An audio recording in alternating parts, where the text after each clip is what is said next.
إن الحمد لله نحمده ونستعينه ونستغفره ونعوذ بالله من شرور أنفسنا وسيئات أعمالنا من يهده الله فلا مضل له ومن يضلل فلا هادي له أشهد أن لا إله إلا الله وحده لا شريك له وأشهد أن محمدا عبده ورسوله يقول ربنا تبارك وتعالى يا أيها الذين آمنوا اتقوا الله حق تقاته ولا تموتن إلا وأنتم مسلمون وقال يا أيها الذين آمنوا اتقوا الله وقولوا قولا سديدا يصلح لكم أعمالكم ويغفر لكم ذنوبكم ومن يطع الله ورسوله فقد فاز فوزا عظيما أما بعد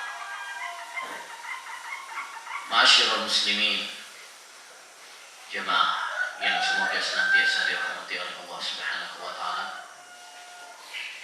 Alhamdulillah, kita bersyukur kepada Allah Subhanahu wa taala yang kembali mempertemukan kita di majlisul ilm, di majlis dzikir, di taman dari taman-taman surga Allah Subhanahu wa taala.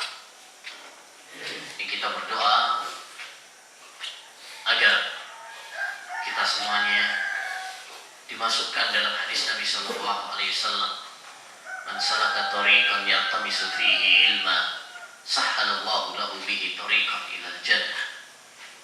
Siapa yang menempuh perjalanan dalam rangka untuk menuntut ilmu agama, untuk mempelajari agama, maka Allah Subhanahu wa taala akan mudahkan baginya jalan menuju surga.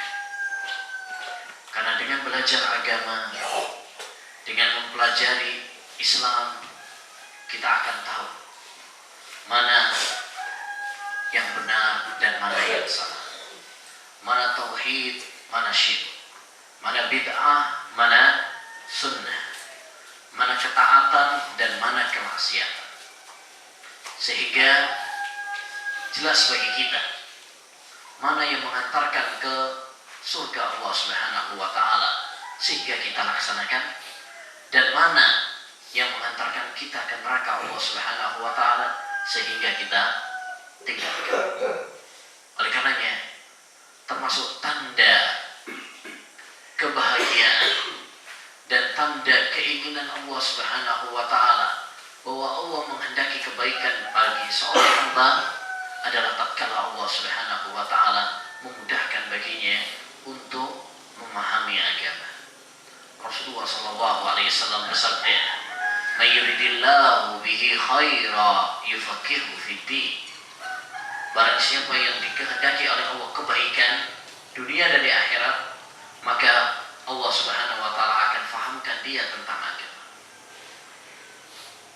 Jadi termasuk tanda bahwa Allah SWT menghendaki kebaikan untuk kita jikalau kita dimudahkan untuk memahami agama Islam, dimudahkan untuk menghadiri majelis-majelis ilmu, dimudahkan untuk membaca kitab-kitab para ulama, dimudahkan untuk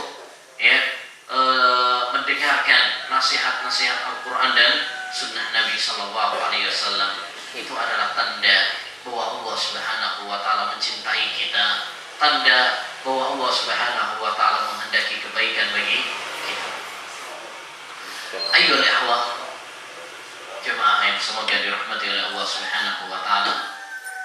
Tema kita kali ini adalah tentang tauhid yang ternodai.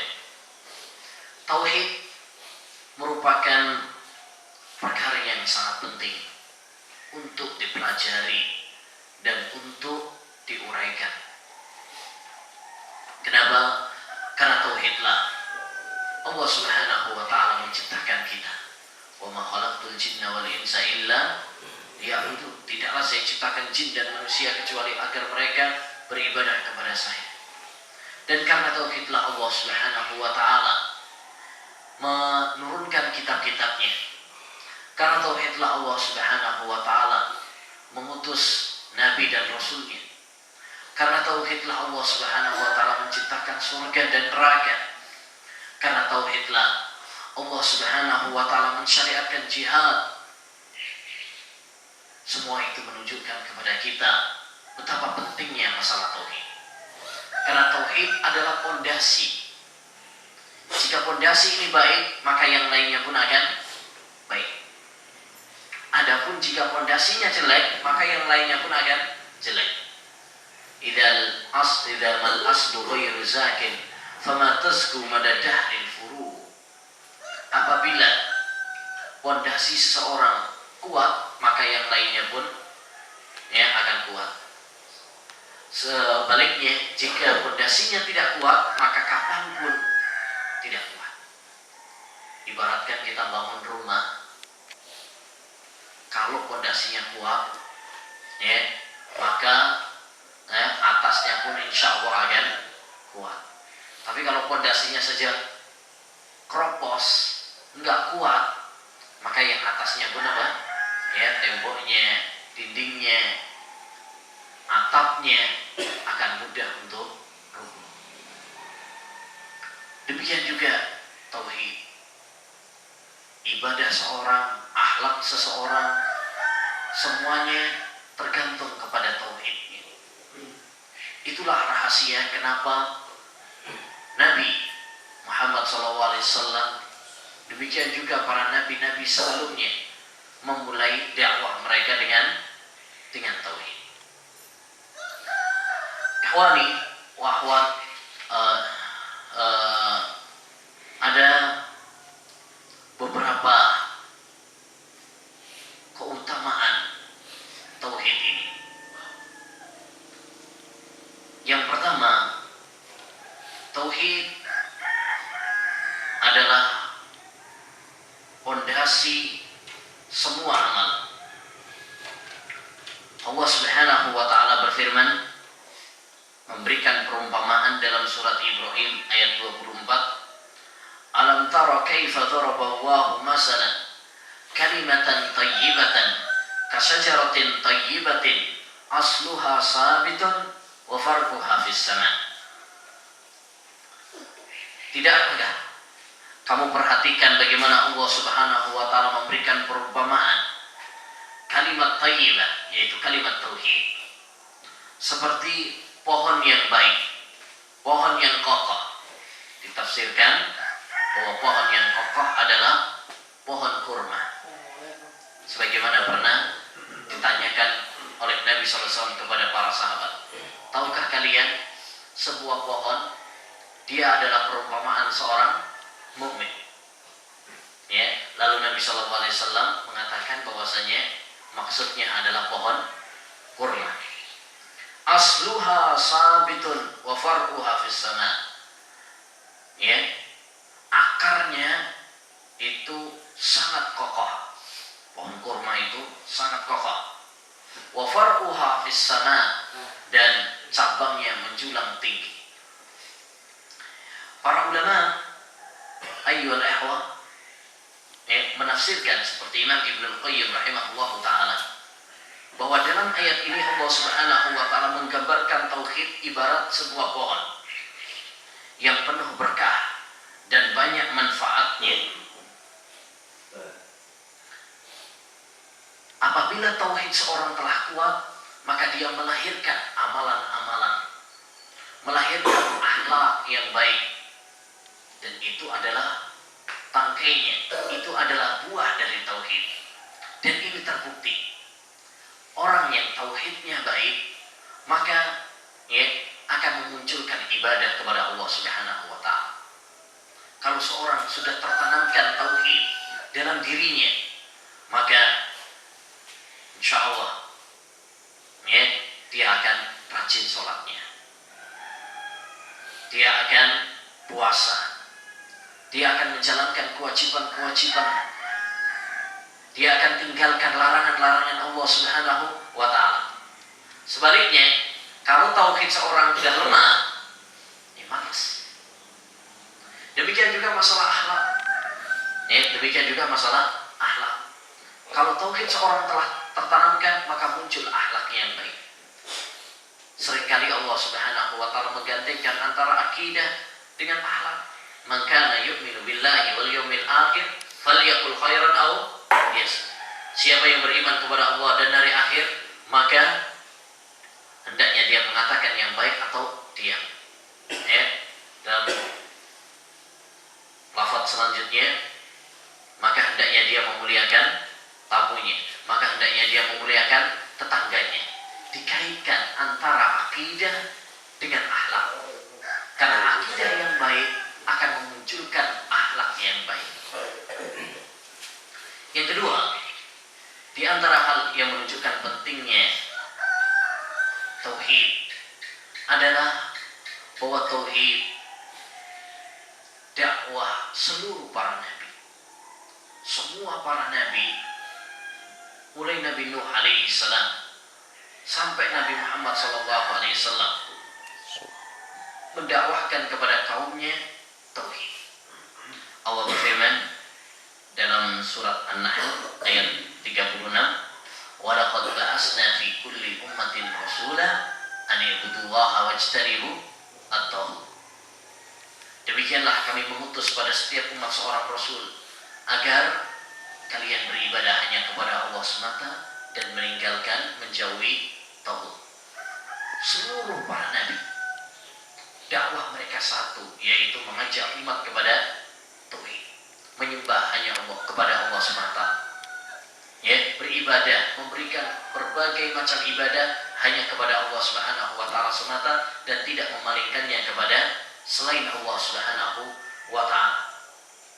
Oleh karenanya Nabi Muhammad SAW 13 tahun di Mekah dakwahnya tauhid.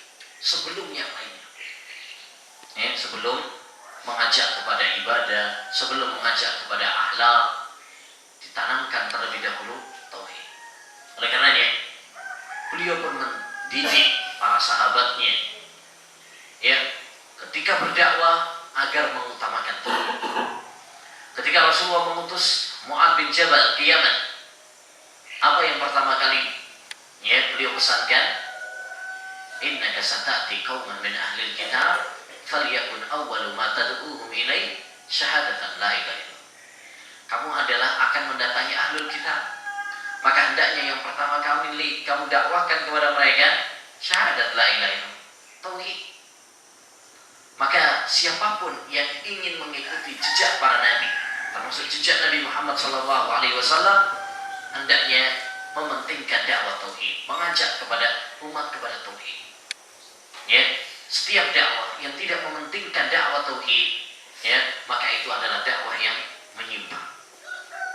Ada sebagian orang yang memprioritaskan dakwahnya kepada akhlak, memprioritaskan kepada masalah politik, filsafat, ya, tasawuf dan sebagainya, tapi malah memalingkan, lalai, melupakan dakwah tauhid. Ini adalah suatu hal yang ya menyimpang dari dakwah para nabi, ya, dari dakwah Al-Quran dan Sunnah Nabi Sallallahu Alaihi Wasallam. Yang selanjutnya di antara keutamaan tauhid, tauhid adalah ilmu yang paling mulia. Allah Subhanahu wa taala berfirman dalam surat Muhammad ayat 19, "Fa'lam annahu la ilaha illallah." Ketahuilah, ya, diperintah dari Allah Subhanahu wa taala yang hendaknya diperhatikan. Ya. Kemudian Allah mengatakan annahu la ilaha illallah, bahwasanya tidak ada ilah yang hak kecuali Allah Subhanahu wa taala. Tauhid. Ya. Karena ilmu itu ayyul ikhwah tergantung kepada apa yang dipelajari. Syaraful ilm bi syarafil ma'lum. Kemuliaan ilmu itu tergantung pada materi pembahasan yang dipelajari. Tauhid adalah berkaitan tentang Allah Subhanahu wa taala. Karena itu berkaitan dengan Allah Subhanahu wa taala, maka menjadi suatu hal yang sangat mulia. Oleh karenanya tatkala kita belajar agama, tatkala kita menuntut ilmu, tatkala kita ya mempelajari Al-Quran dan Sunnah Nabi Sallallahu Alaihi Wasallam, maka yang pertama kali harus kita pelajari adalah ilmu tauhid. Ini ilmu yang pertama kali harus kita pelajari, karena ini adalah kunci kebahagiaan di dunia dan kelak nanti di akhirat. Ya, kunci kebahagiaan di dunia dan kunci kebahagiaan di akhirat. Syekhul Islam Taimiyah rahimahullah pernah mengatakan, sumber semua kebaikan adalah tauhid, dan sumber semua kerusakan fitnah di dunia ini adalah syirik. Ya, memberikan ibadah kepada selain Allah Subhanahu wa ta'ala. Yang selanjutnya di antara keutamaan tauhid, bahwa tauhid adalah nikmat Allah yang paling agung. Nikmat Allah yang paling agung yang diberikan kepada seorang hamba. Oleh karenanya dalam surat An-Nahl, surat An-Nahl itu nama lainnya adalah surat An-Ni'am. Surat An-Ni'am yang artinya nikmat-nikmat. Kenapa disebut dengan surat An-Ni'am, nikmat-nikmat? Karena dalam surat tersebut Allah banyak menyebutkan nikmat-nikmatnya. Ya, tapi nikmat apa yang pertama kali Allah sebutkan dalam surat An-Nahl? Nikmat yang pertama kali adalah nikmat tauhid. Yunazzilul malaikata birruhi min amrihi ala man yasha'u min ibadihi an anziru annahu la ilaha illa ana fattaqun. Dialah Allah Subhanahu wa ta'ala yang menurunkan para malaikatnya, ya, dengan membawa wahyu kepada orang yang dikehendakinya untuk mengingatkan kepada manusia bahwasanya tidak ada ilah kecuali Allah Subhanahu wa ta'ala. Ini nikmat yang pertama kali Allah sebutkan, menunjukkan kepada kita ma'asyiral muslimin bahwa nikmat yang paling agung, nikmat yang paling mulia adalah nikmat tauhid. Oleh karena Sufyan ibn Uyainah pernah mengatakan, tidaklah Allah memberikan nikmat kepada seorang hamba sebuah nikmat yang lebih agung daripada nikmat pemahaman la ilaha illallah. Ya. Nah, dan di antara keutamaan tauhid juga bahwa tauhid adalah wasiat para nabi dan wasiat orang-orang soleh. Orang itu kalau mau meninggal dunia, maka dia akan berpesan, berwasiat tentang hal-hal yang paling penting. Ada yang berwasiat dengan hartanya. Nanti kalau pulang jangan lupa nih perhatikan, teruskan bisnis ayah. Ada yang berpesan dengan kedudukannya, ada yang berpesan dengan pekerjaannya, anak-anaknya. Nah, tapi orang-orang saleh, para nabi, mereka berwasiat dengan tauhid.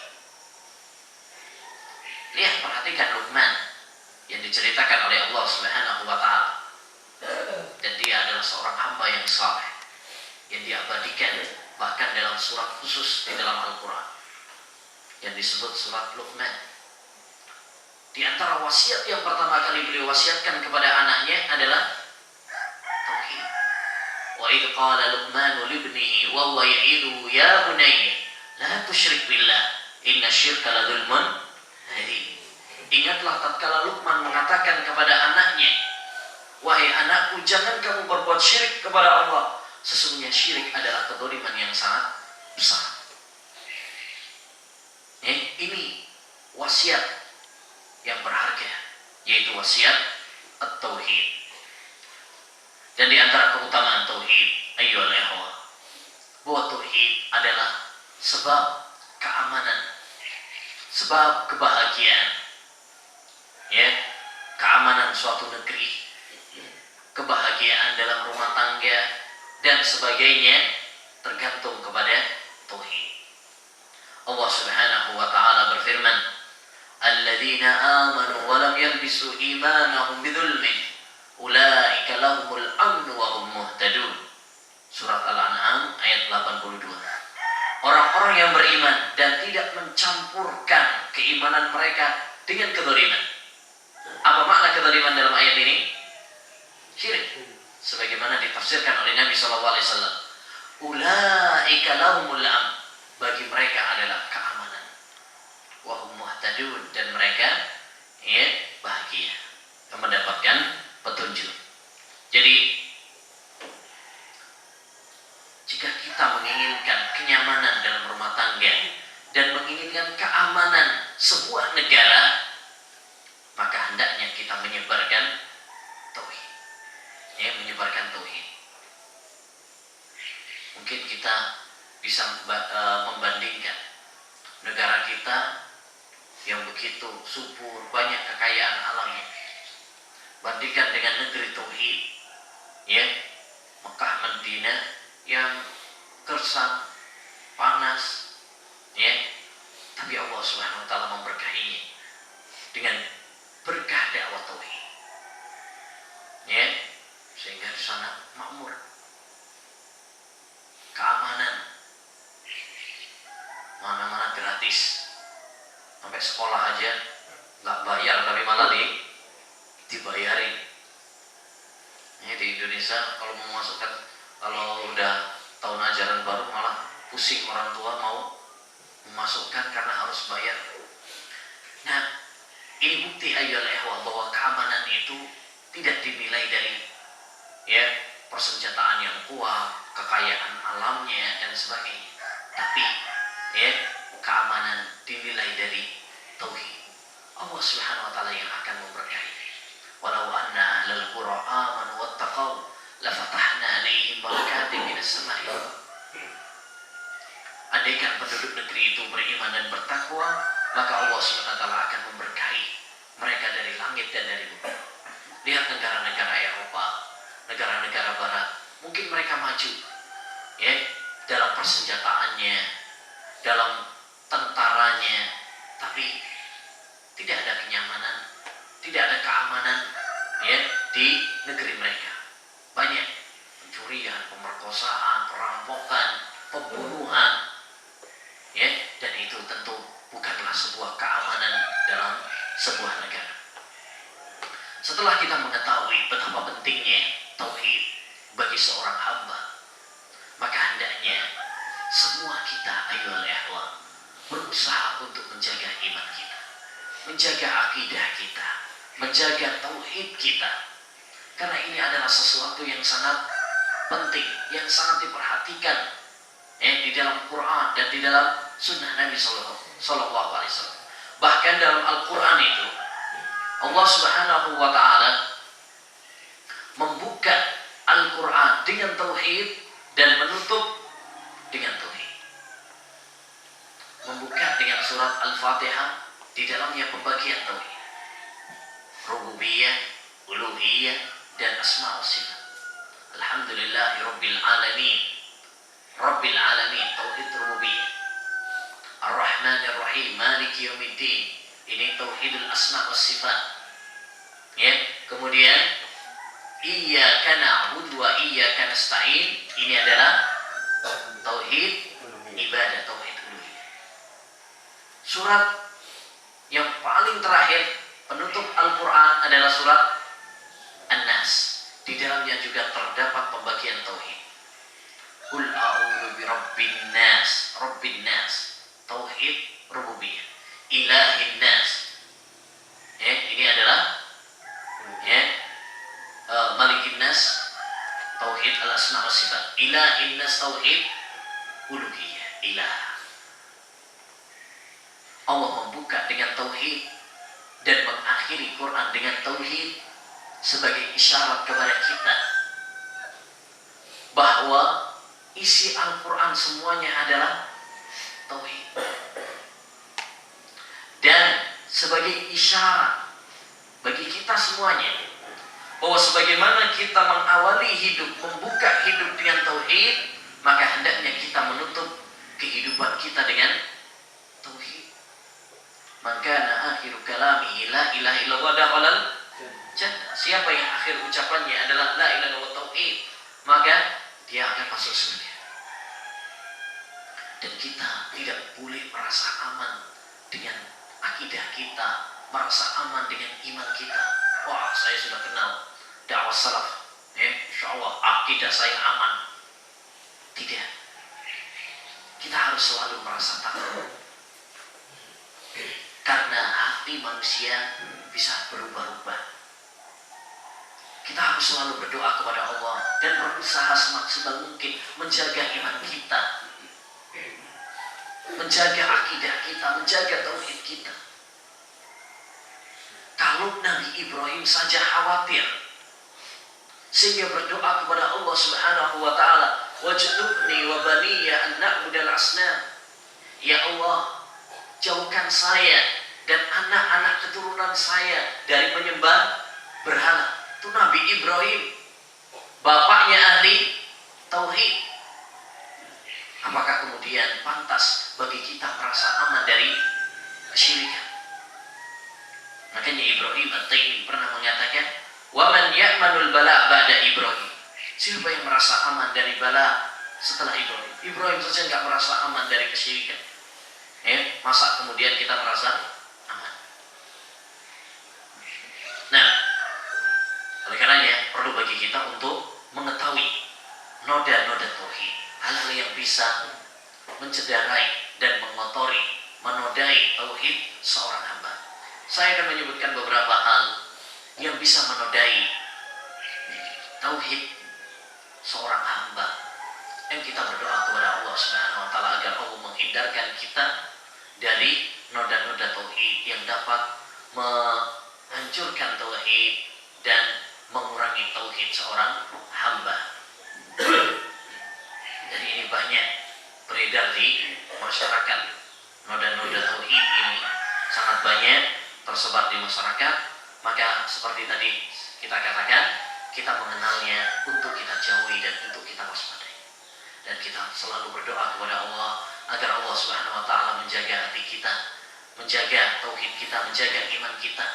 Allahumma ya muqallibal qulub, tsabbit qalbi ala di. Rasulullah saja selalu berdoa, ya Allah pembolak-balik hati, ya, tetapkanlah hati hamba dalam ketaatan kepadamu, dalam tauhid, ya, dalam iman dan dalam akidah. Yang pertama, di antara noda tauhid yang dapat menghancurkan tauhid dan dapat menodai tauhid adalah memalingkan ibadah kepada selain Allah Subhanahu wa taala. Menyerahkan ibadah kepada selain Allah, berdoa kepada selain Allah, menyembelih untuk selain Allah, bernadar kepada selain Allah Subhanahu wa taala dan sebagainya. Dan ini banyak di negeri kita. Orang-orang yang memalingkan ibadah kepada selain Allah, berdoa kepada kuburan, kepada wali dan sebagainya. Padahal Allah Subhanahu wa taala berfirman, "Qul inna salati wa nusuki wa mahyaya wa mamati lillahi rabbil alamin, la syarikalah wa bidzalika umirtu wa ana awwalul muslimin." Katakanlah, salatku, sembelihanku, hidupku, matiku, semuanya adalah untuk Allah Subhanahu wa taala, tidak ada sekutu baginya. Dan Allah Subhanahu wa taala juga berfirman, "Wa annal masajida lillah fala tad'u ma'allahi ahada." Masjid-masjid itu adalah untuk Allah. Jangan kalian berdoa, beribadah bersama Allah. Yani di samping kalian beribadah kepada Allah, berdoa kepada Allah, kalian juga beribadah kepada yang lainnya. Jangan. Walaupun itu adalah malaikat, walaupun itu adalah seorang nabi, apalagi yang lainnya. Tidak boleh. Dan ini yang disebut dengan syirik. Syirik yaitu memalingkan ibadah kepada selain Allah Subhanahu wa taala. Syirik termasuk dosa yang paling besar. Karena syirik adalah dosa yang tidak diampuni oleh Allah Subhanahu wa taala jika pelakunya tidak bertobat. Inna Allah la yaghfiru an yushraka bihi wa yaghfiru ma duna dzalika liman yasha. Allah tidak mengampuni dosa syirik, tapi mengampuni dosa-dosa selainnya bagi orang-orang yang dikehendakinya. Dan Allah juga berfirman, "Innahu may yusyrik billah faqad harrama Allahu 'alaihi al-jannah wa ma'wahu an-nar wa ma lidh-dhalimina min ansar. Siapa yang berbuat syirik kepada Allah, Allah haramkan surga baginya dan tempat tinggalnya adalah di neraka. Dan Allah juga berfirman, la in asyrakta la yahbatanna amaluka. Kalau kamu berbuat syirik wahai Nabi Muhammad, ini Nabi Muhammad yang nggak mungkin berbuat syirik. Sebagai isyarat, kalau Nabi Muhammad saja berbuat syirik, batal seluruh amalnya, bagaimana dengan kita semuanya? Ya, ini semuanya menunjukkan kepada kita bahwa memalingkan ibadah kepada selain Allah Subhanahu wa taala sangat berbahaya. Ya, termasuk dosa besar, menjerumuskan kita kepada neraka dan kekal di dalamnya. Ya, dan menjadikan amal perbuatan kita total terhapus, gugur, sia-sia. Sholat kita, puasa kita, haji kita, bacaan Quran kita, nggak ada gunanya semuanya. Dan ini sangat berbahaya. Oleh karenanya dakwah salaf, ya, dakwah Al-Quran dan Sunnah Nabi SAW sangat memprioritaskan kepada tauhid. Karena kasihan kepada umat. Udah capek-capek sholat, udah capek-capek sedekah, baca Quran. Kasihan kalau kemudian apa? Nggak ada gunanya. Dan ini ayyuhal ikhwah, sangat banyak kita jumpai pada zaman kita sekarang. Orang-orang yang berdoa kepada selain Allah. Mereka datang ke kubur-kubur, kepada para wali dan sebagainya, ya, minta-minta kepada selain Allah Subhanahu wa taala, minta kesembuhan, ya, minta kekayaan, minta pekerjaan kepada, ya, makhluk-makhluk yang tidak bisa memberikan manfaat kepada mereka atau menolak madarat, atau menyembelih, kirim-kirim tumbal kepada selain Allah Subhanahu wa taala. Ini juga termasuk hal yang terlarang dalam agama. La'anallah man dzabaha li ghairillah. Allah melaknat orang yang menyembelih untuk selain Allah Subhanahu wa taala.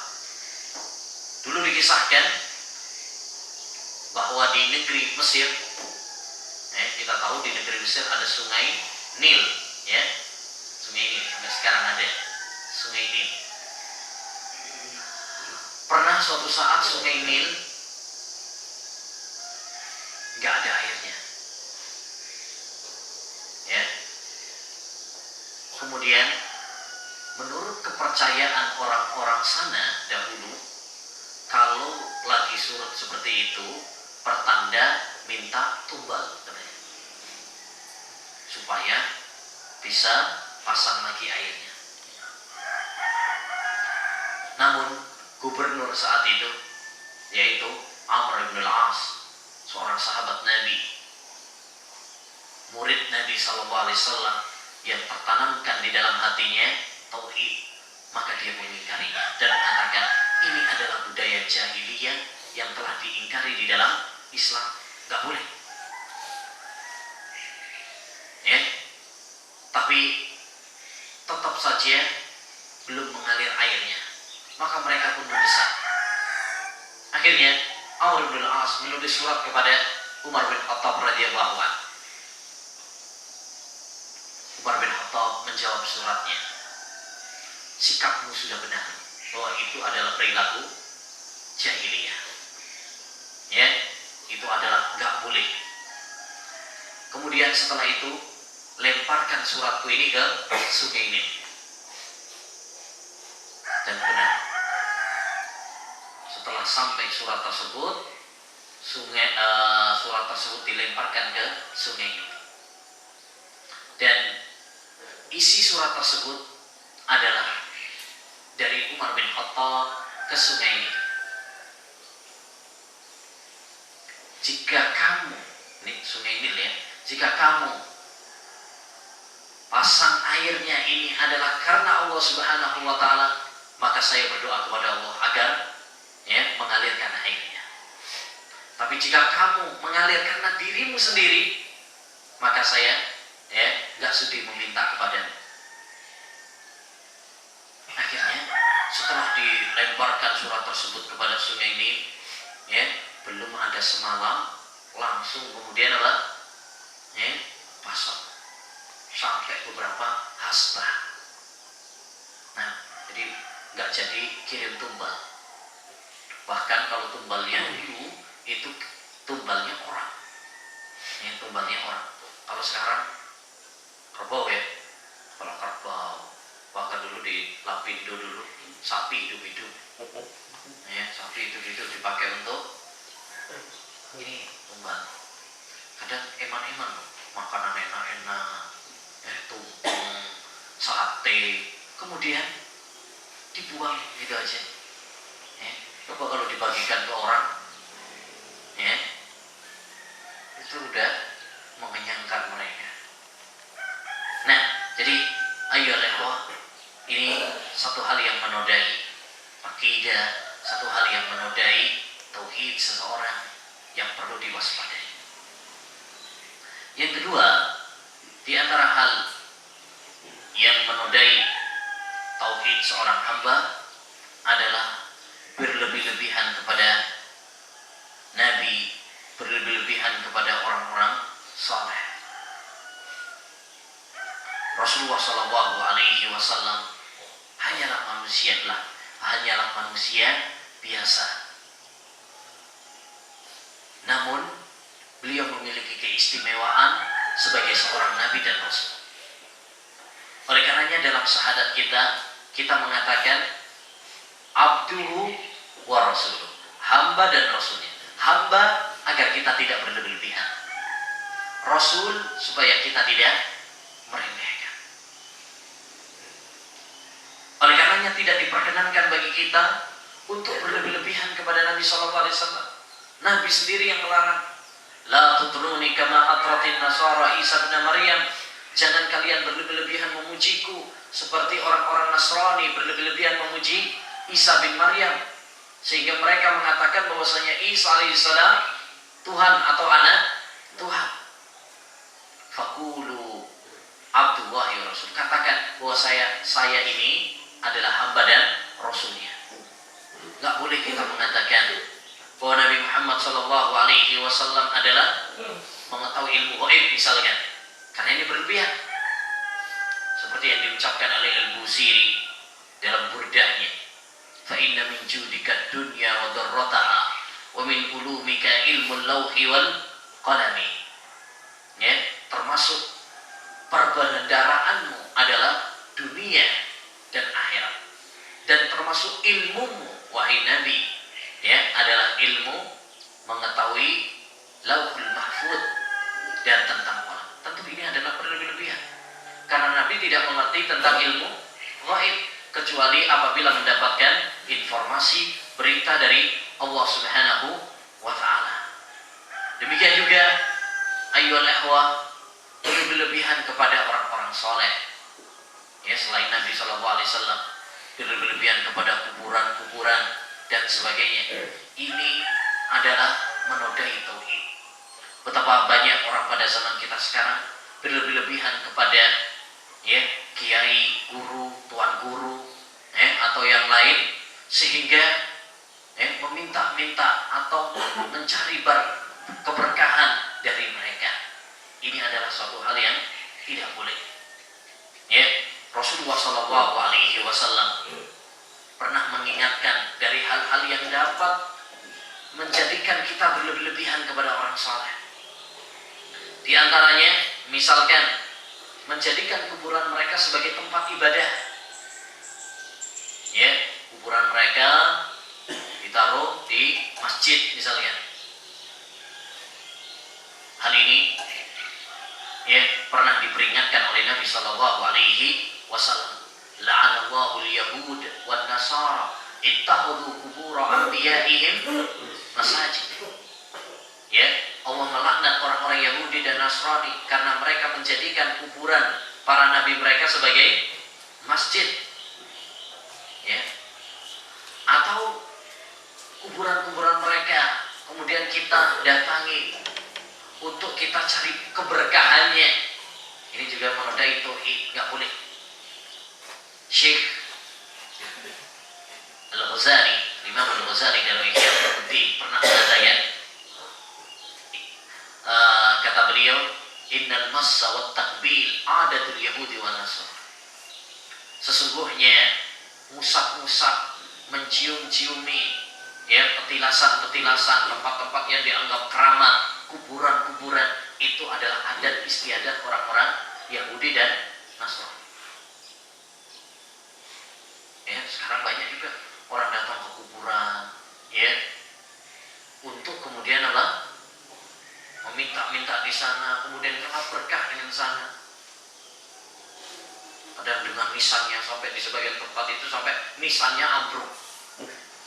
Gara-gara rebutan orang untuk musab nisannya, ya, kiai tersebut. Ada yang sampai tanahnya sampai ada larangan, dilarang ngambil tanah kuburan. Kenapa? Karena dimalingin tanahnya untuk diambil sebagai berkah.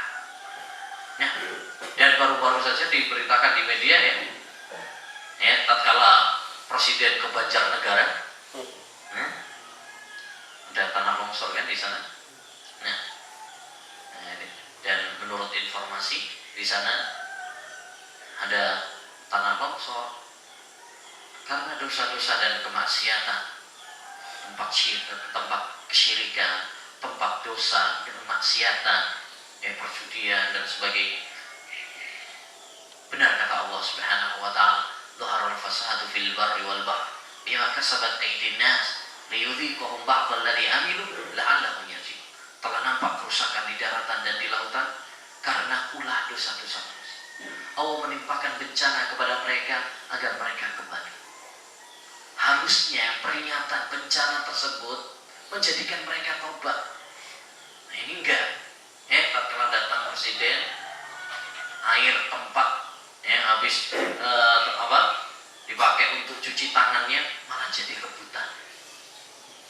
Katanya untuk merubah nasib. Ya, ini kan menunjukkan bahwasanya mereka masih jahil dengan tauhid, ya, jauh dari agama. Nah, dan ini bukan hanya di sana saja, di banyak tempat di Indonesia itu khususnya masih banyak tempat-tempat yang jauh dari tauhid, dari keimanan yang benar. Oleh karenanya kewajiban bagi kita semuanya untuk berusaha, ya, semaksimal mungkin, ya, untuk memperbaiki diri kita dan mengamalkannya serta mendakwahkannya, ya, melalui potensi-potensi yang telah Allah Subhanahu wa taala berikan kepada masing-masing di antara kita. Ya, masih banyak orang-orang seperti mereka ini. Nah, selanjutnya ayyuhal ikhwah, di antara noda-noda tauhid adalah, dan ini juga banyak pada zaman kita sekarang, mendatangi tukang sihir dan para dukun.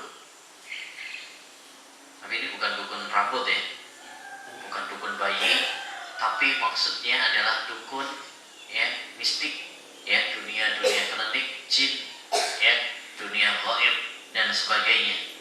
Mendatangi mereka, membenarkan ucapan mereka, ini dapat menodai tauhid seorang hamba. Karena mempercayai sihir, tukang sihir, dukun dan sebagainya adalah sebuah kekufuran. Wa ma kafara Sulaiman walakinna asyayatina kafaru yu'allimuna an-nasa sihr. Bukan Nabi Sulaiman yang kufur, tetapi setanlah yang kufur yang mengajarkan manusia sihir. Jadi belajar sihir dan mengajarkannya adalah sebuah kekufuran. Ya, dia belajar perdukunan, belajar sihir. Sekarang diajarkan, Pak. Bahkan ada daurah-daurahnya. Ada daurahnya. Ini bukan daurah syariah, ya. Ada daurahnya. Ya, training untuk ini. Nah, dan Rasulullah SAW juga bersabda, "Man ata arrafan aw kahinan fasaddaqahu bima yaqul faqad kafara bima unzila ala Muhammad sallallahu alaihi wasallam." Barang siapa yang mendatangi para dukun, ya, para peramal, dan membenarkan apa yang diucapkannya, maka ini berarti dia telah kafir dengan apa yang diturunkan kepada Nabi Muhammad sallallahu alaihi wasallam. Jadi tidak boleh bagi kita membenarkan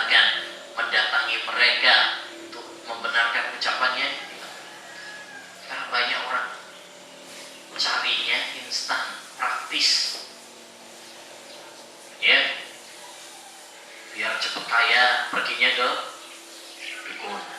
Biar cepat pintar, perginya ke dukun. Makanya kalau pas lagi ujian nasional rata-rata ya pergi ke dukun. Anak-anak pelajar sekarang mau ujian nasional, ujian akhir nasional, nah, nanti dikasih pensil ajaib katanya.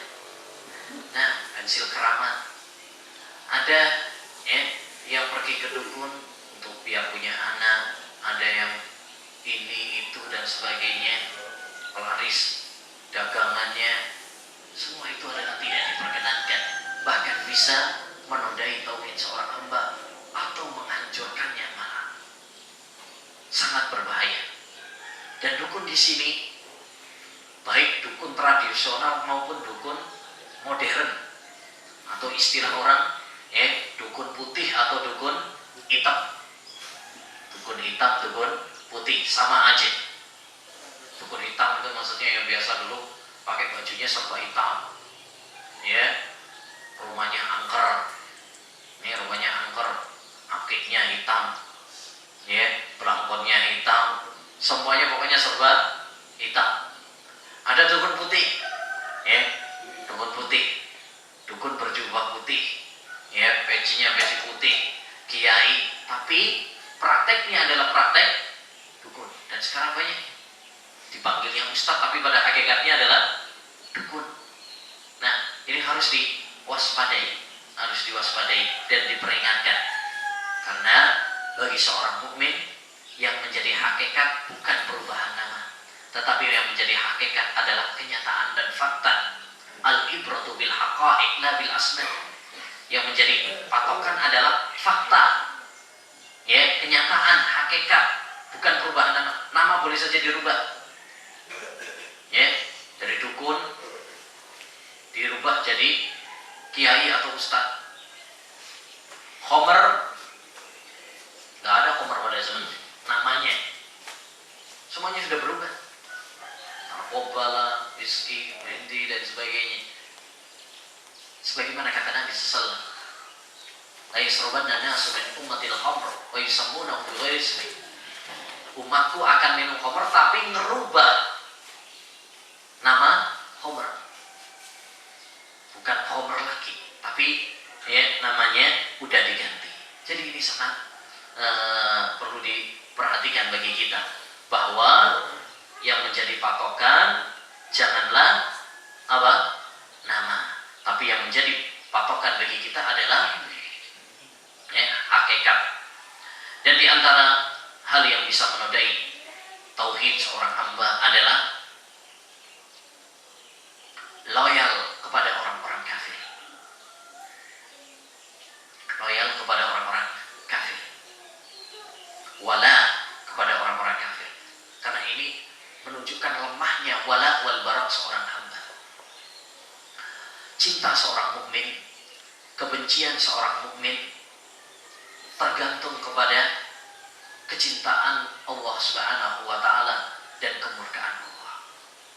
Artinya, apa saja, siapa saja yang dicintai oleh Allah, maka kita sebagai seorang mukmin mencintainya. Kita cinta kepada para malaikat, kita cinta kepada para nabi, kita cinta kepada para sahabat karena Allah cinta kepada mereka. Kita cinta sholat, kita cinta puasa karena Allah mencintai perbuatan tersebut. Demikian juga sebaliknya, Allah benci kepada setan, Allah benci kepada orang-orang kafir, Yahudi dan Nasrani, maka kita pun membenci mereka karena mereka adalah musuh-musuh Allah. Demikian, itu al-wala wal bara. Rasulullah SAW bersabda, "Awthaqu ural iman, al-hubbu fillah wal bughdhu fillah." Ikatan iman yang paling kuat adalah cinta karena Allah dan benci karena Allah. Dalam surat Al-Mumtahanah ayat pertama, Allah juga mengingatkan tentang hal ini. Ya ayyuhalladzina amanu la tattakhidul yahuda wan nasara la tattakhidu aduwwi wa aduwwakum awliya. Wahai orang-orang yang beriman, jangan kalian jadikan musuhku dan musuh kalian kekasih. Ya. Jadi ini al-wala wal bara sangat penting. Tidak boleh bagi kita mencintai, loyal kepada mereka karena agama mereka. Jangan sampai.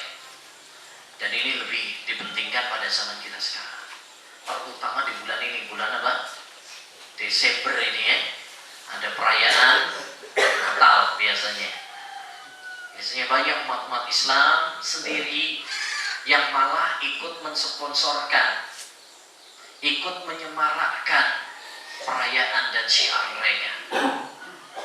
Ini nggak boleh. Allah Subhanahu wa taala mensifati hamba-hambanya beriman, walladzina la yashhaduna az-zur. Mereka tidak menyaksikan az-zur.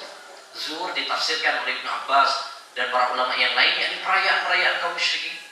Dan tidak syak lagi bahwasanya Natal itu adalah termasuk syiar atau perayaan besar orang-orang Nasrani.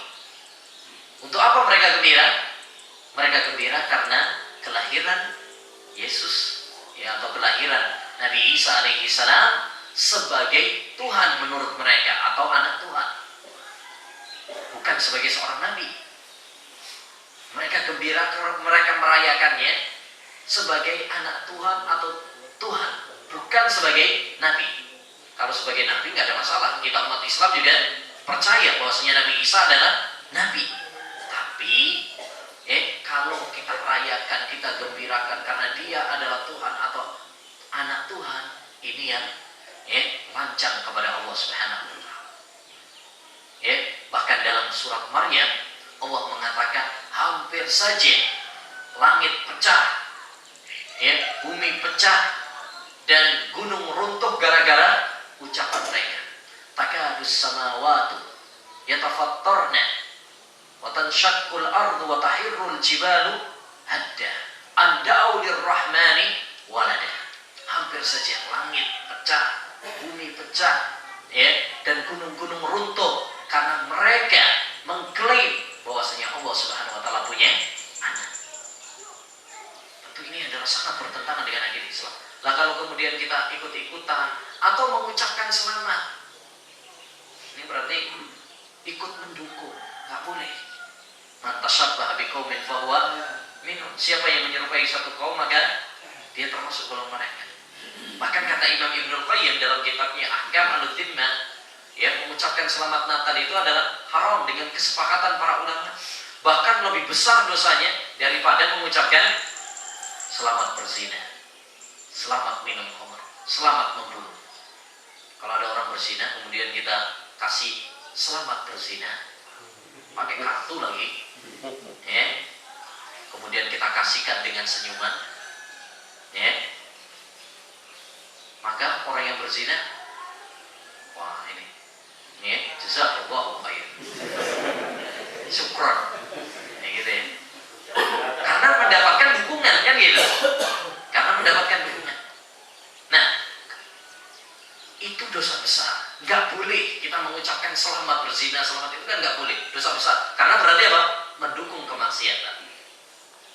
Kalau selamat Natal berarti mendukung kekufuran, dan itu jauh lebih besar. Makanya benar kata Imam Ibnul Qayyim, ini jauh lebih besar dosanya, lebih dimurkai daripada mengucapkan selamat berzina, selamat minum khamr, selamat membunuh. Karena dosa yang paling besar adalah dosa syirik dan kekufuran. Gitu.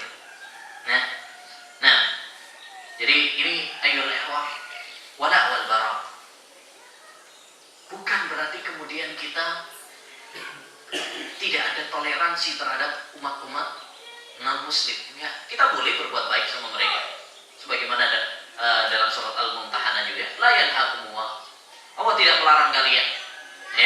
Lil ladzina lam yuqatilukum fid din wa lam yukhrijukum min diyarikum an tabarruhum wa tuqsitu ilaihim. Allah enggak melarang kalian untuk berbuat baik kepada orang-orang kafir dan berbuat adil kepada mereka. Boleh kita dengan mereka bisnis sama mereka, bergaul sama mereka sesuai dengan kadarnya, boleh kita ngasih mereka hadiah. Rasulullah juga pernah dulu bisnis, bahkan utang sama orang Yahudi pernah. Rasulullah SAW juga pernah menghadiri undangan orang Yahudi, menjenguk orang Yahudi yang sakit dan sebagainya. Boleh kita interaksi. Tapi kalau soal akidah, soal keyakinan, lakum dinukum waliyadin. Untuk kalian, agama kalian, untukku agama. Saya punya agama Islam yang harus saya jaga, harus saya banggakan. Nah, demikian al-wala wal al-bara. Tatkala kita dari toleransi itu bukan berarti kemudian kita menggugurkan agama kita, mengorbankan akidah kita, menyemarakkan syiar mereka, enggak. Mereka aja nggak mensiarkan agama kita kok. Masa kita umat Islam malah mensiarkan agama mereka? Jangan juga kemudian kita, itu cuma omongan aja, cuma omongan ucapan aja, masa nggak boleh? Coba kalau kita balik mereka, kita suruh mereka syahadat, mau apa enggak? Kan cuma omongan aja. Ya nggak akan mau toh. Mereka juga nggak akan mau kalau kita suruh, udah suruh syahadat. Mau apa enggak mereka? Nggak akan mau. Ya, kalau begitu alasan kalian cuma omongan saja, ini juga nggak benar. Sama-sama omongan. Selamat Natal omongan, syahadat juga omongan. Kalau kalian kita suruh untuk mengucapkan syahadat nggak mau, demikian juga kita mengucapkan selamat Natal jangan dilarang, karena ini prinsip, ini akidah. Nah ini penting, karena pada akhir-akhir ini banyak masalah-masalah seperti ini yang sudah ditegaskan para ulama, sudah disepakati para ulama, sekarang dimunculkan, digoncangkan, ya, dengan alasan toleransi, kerukunan antar umat beragama dan sebagainya. Ya, bahkan yang mengatakannya adalah orang-orang yang ditokohkan, ya, di masyarakat, intelektual, profesor, bahkan doktor. Ya. Nah, dan di antara hal yang menodai tauhid seorang, ya, adalah jimat-jimat. Nah, ini pasang jimat, ya, menggantungkan jimat, ini nggak boleh. Seorang mukmin dia tawakalnya hanya kepada Allah Subhanahu wa taala. Dia yakin bahwa yang memberi manfaat dan menolak madarat hanyalah Allah. Wa iyamsaskaw bi dzurrin fala kashifa lahu illa hu. Jika Allah memberikan madarat kepadamu, tidak ada yang bisa menghilangkannya kecuali hanya Allah. Karenanya menggantungkan jimat, pasang jimat ini enggak boleh. Rasulullah mengatakan, man ta'allaqa tamimatan faqad asra. Siapa yang menggantungkan jimat, maka ya dia telah berbuat syirik. Enggak boleh. Ya. Dan ini masih banyak juga orang-orang pasang jimat. Bahkan anak kecil kadang sudah dikasih jimat. Kadang ada anak bayi misalkan nangisan, sakit-sakitan, ya, dibawa ke dukun putih, ya, untuk dikasih gelang, kadang kalung untuk penangkal dari sakit misalnya. Ini jimat, nggak boleh. Ya, seorang harus bergantung kepada Allah Subhanahu wa taala. Loh, ini kan ikhtiar, ini kan usaha, tapi bukan berarti dengan hal yang dilarang oleh agama. Yang ilmiah ya dibawa ke dokter. Adapun kalau dengan gantungan yang seperti itu, maka itu ya tidak memberi manfaat atau menolong madarat, dan secara ilmiah nggak ada sangkut pautnya, jadi nggak boleh, ya, tidak diperkenankan. Ada mungkin juga yang ya untuk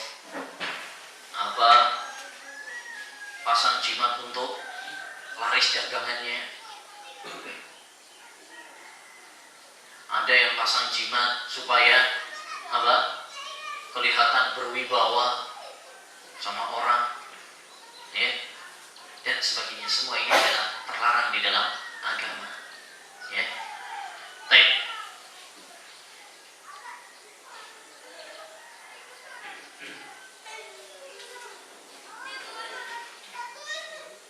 Udah ya?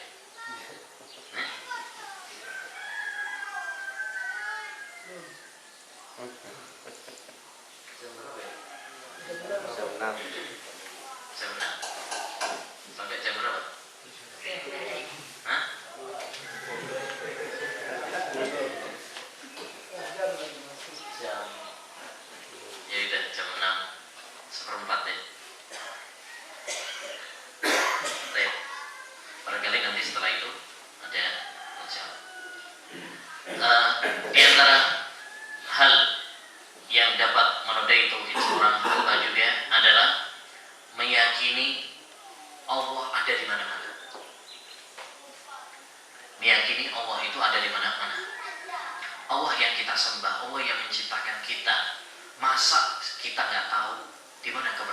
SWT.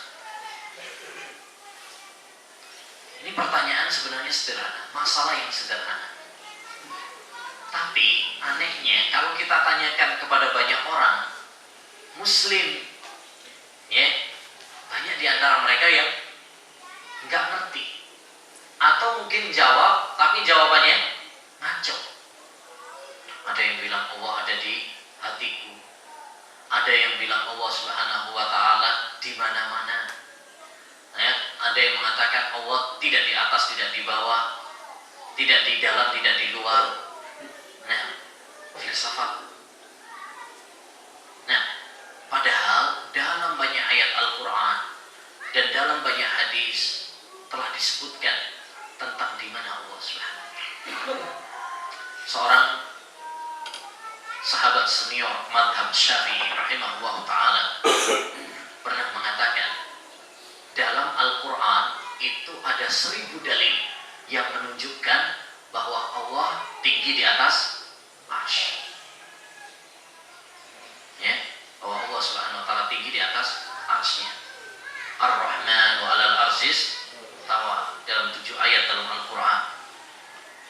Ya, dan masih banyak lagi ayat-ayat yang lain. Demikian juga dalam hadis kita tahu Rasulullah SAW dalam kisah Isra Mi'raj diangkat ke langit. Andaikan Allah ada di mana-mana, ya udah nggak perlu diangkat ke langit. Nih. Demikian juga Rasulullah SAW pernah bertanya kepada budak wanita, Aina Allah? Qalat fis sama. Ya, di mana Allah? Jawab wanita tersebut, Allah di atas langit. Apa kata Nabi selanjutnya? A'tiqha fa innaha mu'minah. Merdekakanlah dia karena dia adalah wanita yang beriman. Andaikan jawabannya salah, tentu akan disalahkan oleh Nabi. Oh, enggak benar itu. Ya, Allah di atas langit. Yang benar Allah di mana? Mana? Tentu akan disalahkan oleh Nabi. Ini enggak. Nabi malah menggelari dia sebagai wanita yang beriman. Berarti Nabi SAW menyetujui. Ya, berarti Nabi SAW menyetujui. Oleh karena dalam hadis ini ada 2 faedah penting. Faedah yang pertama, bolehnya tanya di mana Allah. Ada sebagian orang, oh nggak boleh nanya di mana Allah, itu bid'ah itu. Gimana bid'ah kalau Nabi yang nanya kok? Bid'ah itu kalau nggak ada contohnya dari Nabi. Nah, kalau Nabi sendiri mencontohkan, masa bid'ah namanya? Yang kedua, jawaban di mana Allah yang benar adalah ya Allah di atas langit. Karena Nabi SAW menyetujuinya. Andaikan itu salah, tentu akan disalahkan oleh Nabi Sallallahu Alaihi Wasallam. Dan ini juga disepakati oleh para ulama. Tidak ada yang menyelisihinya kecuali orang-orang yang menyimpang. Ya, dari Jahmiyah, orang-orang Mu'tazilah, orang-orang Asy'ariyah yang mengatakan Allah Subhanahu wa Ta'ala ada di mana-mana. Ya. Bahkan inilah keyakinan Imam Syafi'i. Inilah keyakinan Syekh Abdul Qadir Al-Jilani. Inilah keyakinan Syekh Abdul Hasan Al-Asy'ari yang banyak dianut oleh orang-orang pada zaman kita sekarang. Ya. Jadi nggak tahu siapa yang mereka ikuti. Yang mereka ikuti hanyalah orang-orang filsafat, orang-orang Jahmiyah, orang-orang Ahlul Kalam sebenarnya. Jadi yang mereka bukan mengikuti mazhab Imam Syafi'i. Mereka tidak mengikuti ya, Syekh Abdul Qadir Jilani atau Abdul Hasan Al-Asy'ari, tidak. Mereka yang mereka ikuti adalah orang-orang Jahmiyah, ya, orang-orang Jahmiyah yang telah disesatkan oleh para ulama. Dan ini ayol ehwah secara akal pun, ya, secara akal pun diterima, yaitu bahwa keberadaan Allah itu di atas langit. Tatkala kita berdoa kepada Allah, mengangkat tangan kita, berarti kita percaya bahwa Allah itu di atas. Kita mengangkat tangan ketika berdoa, ya kan? Gak bisa kita bohongi. Tatkala seorang itu berdoa, mengangkat tangannya, ya, berjalannya ke atas, hatinya ke atas, ya. Kalau ke bawah atau kemana-mana berarti begini nih. Doanya berarti tangannya ke bawah aja, di mana-mana, nggak perlu mengangkat tangannya ke atas. makanya dulu suatu saat Syekh Al-Juwaini suatu saat mengatakan Allah ada di mana-mana. Lalu ada salah seorang muridnya yang mengatakan, wahai imam, wahai ustaz, Anda mengatakan Allah di mana-mana. Tapi terus terang, bagaimana cara menghilangkan fitrah yang ada di dalam hati ini? Setiap kali saya berdoa, setiap kali saya mengangkat tangan, jalannya ke atas, yaitu mengakui Allah itu di atas. Ini fitrah. Bagaimana cara menghilangkannya coba? Ini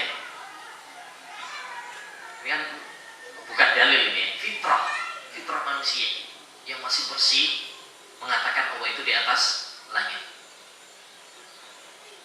Al-Juwaini kemudian mengatakan, Hayyaronil Hamdani. Si Al-Hamdani yang nanya namanya Hamdani. Si Hamdani ini bikin kepala saya pusing. Kebingungan dia. Bikin kepala saya pusing. Baik. Dan di antara hal-hal yang menodai tauhid seorang hamba adalah mencela para sahabat. Mencela para sahabat Nabi Muhammad sallallahu alaihi wasallam. Rasulullah sallallahu alaihi wasallam pernah bersabda, "La tasubbu ashabi." Jangan kalian mencela para sahabat. Fawalladzi nafsi biyadihi, demi zat yang jiwaku berada di tangannya. Lau anna ahadakum anfaqa misla uhudin dhahaba ma balagha mudda ahadihim wala nasib. Demi zat yang jiwaku berada di tangannya, andaikan salah seorang di antara kalian meninfakkan emas sebesar gunung Uhud, maka tidak akan sepadan dengan mud salah seorang mereka, yaitu para sahabat, atau separuhnya. Satu mud itu satu genggaman, dua cakupan, cakupan dua telapak tangan orang dewasa, ataupun separuhnya. Karena keutamaan para sahabat sangatlah banyak sekali. Mereka telah berjuang, mereka telah mengorbankan harta dan jiwa mereka untuk menegakkan agama Allah, untuk menolong Allah, untuk menolong Rasulullah SAW. Andaikan bukan para sahabat, kita mungkin gak akan kenal Islam. Karena Quran, hadis semuanya lewat jalur para sahabat.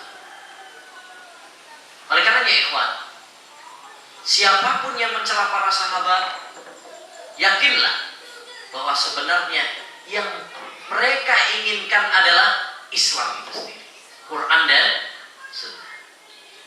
Seperti orang-orang Syiah misalnya, mereka sangat benci kepada para sahabat, mengkafirkan para sahabat, menuding para sahabat dengan munafik dan sebagainya. Terutama sahabat Abu Bakar dan Umar dan kedua putrinya, yaitu Aisyah dan Hafsah. Sampai-sampai mereka mengkorupsi dalil-dalil, memaksakan dalil-dalil sesuai dengan hawa nafsu mereka, untuk kepentingan hawa nafsu mereka. Mereka tafsirkan dengan seenak mereka. Tabbat yada Abi Lahab, celaka kedua tangan Abu Lahab, katanya Abu Bakar dan Umar maksudnya. Kedua tangan itu maksudnya Abu Lahab, kedua tangannya Abu Lahab itu Abu Bakar dan Umar. Ini penafsiran ngawur, nggak ada penafsiran para sahabat seperti itu. Sampai mereka menafsirkan ucapan Nabi Musa kepada Bani Israel, Inna Allaha ya'murukum an tadbahu baqarah. Allah memerintahkan kepada kalian wahai Bani Israel untuk menyembelih sapi. Mereka tafsirkan Aisyah. Nggak ada sangkut pautnya. Ini bukan penafsiran. Ini mempermainkan ayat-ayat Al-Quran. Demikian juga pada zaman kita sekarang. Paham-paham Syiah udah mulai menampakkan gigi mereka, taring mereka. Maka kewajiban bagi kita memperkokoh akidah kita, memperkokoh tauhid kita, sehingga kita bisa membentengi diri kita, membentengi keluarga keluarga kita, membentengi masyarakat kita dari paham-paham ya Syiah yang sangat berbahaya. Yang paling berbahaya ya, di antara sekian bahaya-bahaya yang lainnya juga adalah ya, mereka mencela, mengkafirkan, melaknat para sahabat Nabi Shallallahu Alaihi Wasallam, dan ini dapat menodai tauhid seorang hamba. Karena tujuan mencela para sahabat ya, kalau kita mencela para sahabat berarti mencela Allah dan mencela Rasulullah. Kok bisa? Iya. Bukankah Allah berfirman radhiyallahu anhum wa radu? Allah ridha kepada mereka. Kalau kita katakan para sahabat itu adalah orang kafir, orang yang jelek begini dan begini, berarti kita bertentangan dengan Allah. Menuduh bahwa Allah yang salah. Kenapa Allah meridhai orang-orang yang seperti itu keadaannya? Kalau kita mencela para sahabat berarti kita ya mencela Nabi Muhammad SAW. Kenapa orang-orang seperti itu dijadikan sebagai teman, karib? Ya, dan pada hakikatnya siapa yang mencela para sahabat, tujuan mereka adalah menghancurkan Islam. Ya, bayangkan mereka juga paling benci sama Abu Hurairah, sahabat Abu Hurairah. Kenapa? Karena Abu Hurairah itu sahabat yang paling banyak meriwayatkan hadis. 5.000 lebih hadis yang diriwayatkan oleh sahabat Abu Hurairah. Lah kalau kemudian sahabat Abu Hurairah dicela, berarti hadisnya enggak diterima, kan gitu. Walaupun dalam Bukhari Muslim, makanya orang-orang Syiah enggak menerima walaupun Bukhari Muslim. Ya, ini dari sahabat Abu Hurairah. Ini dari Abu Bakar, ini dari Umar. Mereka benci sama Abu Bakar dan Umar. Mereka mengkafirkan sahabat Abu Bakar dan Umar. Ya, melaknat sahabat Abu Bakar dan Umar. Saya jadi ingat ada kisah menarik. Ada seorang syekh pernah melihat orang Syiah mau masuk Masjidil Haram. Tahu di Masjidil Haram itu ada beberapa pintu ya. Salah satunya adalah pintu Abu Bakar, ada pintu Umar itu ya. Mau masuk pintu Umar, gak jadi masuk. Gak jadi masuk. Saking bencinya mereka kepada Umar. Mereka sangat benci sama Abu Bakar Umar. Jadi namanya Abu Bakar Umar itu kalau di Iran sana itu dipakai di sandal supaya apa? Ya, diinjak. Dan di Irak juga dulu pernah ketemu sama orang Irak cerita siapa yang namanya Umar itu dibunuh di sana. Namanya Umar. Ya. Nah, nauzubillah. Kembali kepada cerita tadi, ada orang Syiah mau masuk pintu, ketemu namanya Umar gak jadi masuk, cari pintu yang lain. Ada seorang syekh melihat itu, maka dia mengatakan, semoga Allah meridhoimu wahai Umar. Ya, dulu pada zaman Nabi SAW, Rasulullah bersabda, saya tidak melihat Umar bin Khattab lewat di satu jalan kecuali ya setan akan cari jalan yang lain, gitu kan? Nah, kamu setelah meninggal dunia pun ditakutin sama setan. Setan cari jalan yang lain. Nah, ini ayolah rahimani wa rahimakumullah, beberapa hal yang bisa menodai tauhid seorang hamba, dan masih banyak lagi sebenarnya beberapa hal yang bisa menodai tauhid seorang hamba, tapi ini beberapa contoh. Intinya adalah mari kita semuanya menjaga akidah kita, menjaga iman kita, menjaga tauhid kita, terutama pada zaman kita sekarang ini. Ya, hendaknya kita memperkokohnya. Caranya bagaimana? Pertama, dengan menuntut ilmu, dengan terus menuntut ilmu. Ya, karena ilmu, terutama ilmu akidah, ilmu tauhid, ya, dengan mempelajari ini akan bisa menjadikan kita kokoh, tegar untuk mengawal tauhid kita. Yang kedua, berteman dengan orang-orang yang baik. Ya, karena teman ini memiliki pengaruh, yang memiliki pengaruh yang sangat luar biasa. Kalau teman kita adalah orang yang suka klinik mistik, nah, awas ketularan ya. Ditawar-tawarin nanti kita. Cobalah anak antum sakit, namanya juga ikhtiar, apa dosanya, apa salahnya? Lambat laun nanti antum akan terpengaruh. Awalnya ya enggak lah, awalnya. Tapi yang namanya teman itu memiliki pengaruh yang sangat besar. Oleh karenanya Nabi bersabda, "Al-mar'u 'ala dini khalili, falyanzur ahadukum man yuhab." Seorang itu berdasarkan agama temannya. Maka hendaknya dia melihat dengan siapakah dia berteman. Kalau kita temannya orang teroris, ya nanti diajari rakit lunan. Kalau bertemannya dengan dukun, ya tadi diajari bikin pelet, diajari jimat dan sebagainya. Nah, ini mungkin beberapa hal yang bisa kita pelajari tentang masalah tauhid. Kita berdoa kepada Allah Subhanahu wa taala agar Allah Subhanahu wa taala mengokohkan tauhid kita, iman kita, dan menjaga tauhid kita sampai Allah Subhanahu wa taala mengambil nyawa-nyawa kita semuanya dalam keadaan bertauhid kepadanya. Amin ya rabbal alamin. Baik. Ada yang bertanya?